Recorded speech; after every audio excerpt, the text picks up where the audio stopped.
Hello, I'm Mark Hunter, the Sales Hunter. And let's talk about the second half of the year and the sales you have to make. Okay, the second half of the year is now in the books. It's done. It's behind us. But what I want you to do is I don't want you to sit there and say, oh, well, let me go ahead and kick back and relax for a couple of weeks, and then I'll figure out what the game plan is for the second half. Regardless of whether you made your first half number or missed it, here are the things that you need to do right now. One, set your calendar. Now, when I mean set your calendar, not just for the summer months, but for year end in particular. What you're looking at is, when does the end of your year, no, the end of your customer's year occur? Now, for many of you, this means really once we get to about the second or third week in November, things pretty much shut down.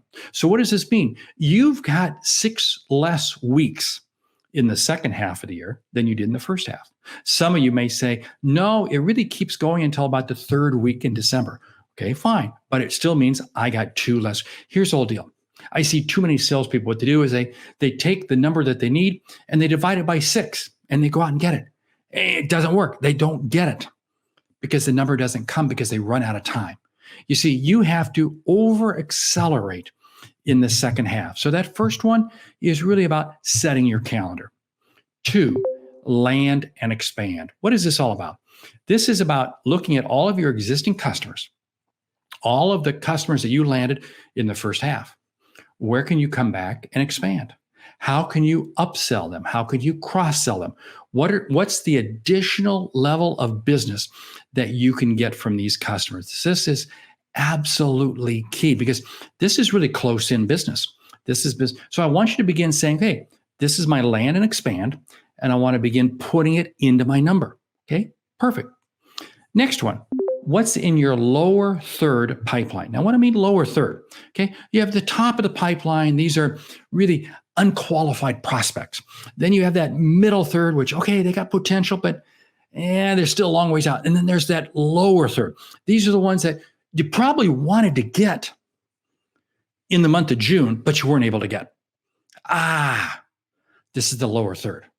And I want you to be focusing on it because I don't want you to lose sight of that. I don't want you to lose sight. I got one of those. For instance, it was an account that I was really hoping to close in the month of June. It didn't happen. But guess what? I'm zeroed in on it because I want to close it here early in July. Again, this is another piece of business for you to be looking at. Okay. And this goes into your second half number. Next one I want you to look at, your big opportunities. These are the big opportunities that are going to take several months with which to close. These are the ones that it's not going to be a one-call close. It's not going to be a 2. This is going to take several months. So guess what? I better identify them and have them on my radar screen. There are probably some that you were working on in the first half of the year, right? Don't lose sight of these because here's the whole situation. Again, these are big opportunities, and these run the risk more than anything of slipping at the end of the year because they're big opportunities to the customer too. So what happens is the customer says, why don't we talk about this after the first of the year? You lose that business. So I got to make sure I'm zeroed in on those big opportunities right now.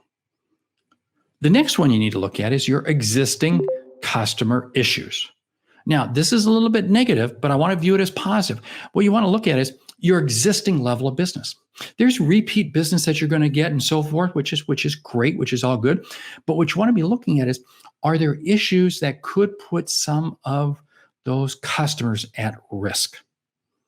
So in other words, I got to be prepared that I may be expecting X amount from existing customers, but I may only wind up with Y. And I'm going to ask myself, why did I have that occur? I got to identify that. So what happens here is when I go through and I look at my land and expand, my lower third pipeline, my big opportunities, my existing customer issues, now I then begin to understand what's going to be the level of prospecting I'm going to have to do. How much of my number in the second half is going to come from people who really aren't even on my radar screen right now? Now, here's the thing. I may be mentioning this last. It does not mean prospecting comes last. No, it doesn't. No, it doesn't.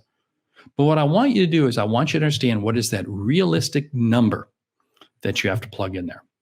And here's the other piece. As you build your number out, always go to 110 or 120%.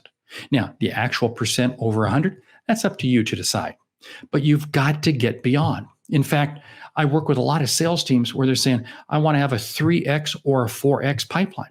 In other words, if I expect to do X in the second half of the year, I better have 4 times X in my pipeline, because I know that I only about 25% actually winds up closing.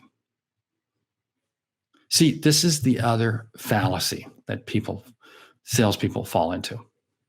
They build their plan, but they only build it to the number, and they don't account for any slippage. I saw this happen in the first half of the year. I saw several companies I was working with where, oh yeah, we're going to make the first half number, and it was all built around smoke and mirrors, and literally everything coming up perfect, and it never does. You have to over plan, and that's why it's so important right now at the beginning of the second half to walk through the steps that I just laid out for you. Hey, here's the deal. Every week we put out a new video, but more importantly, it's all around the Sales Hunter University. I want you to check out the Sales Hunter University. It's content I put out there to help you be an efficient, effective salesperson. Because, hey, I want you to achieve everything you possibly can. And that's what the Sales Hunter University is all about. Hey, my name's Mark Hunter, the Sales Hunter, and I'll see you back here again next week with another video.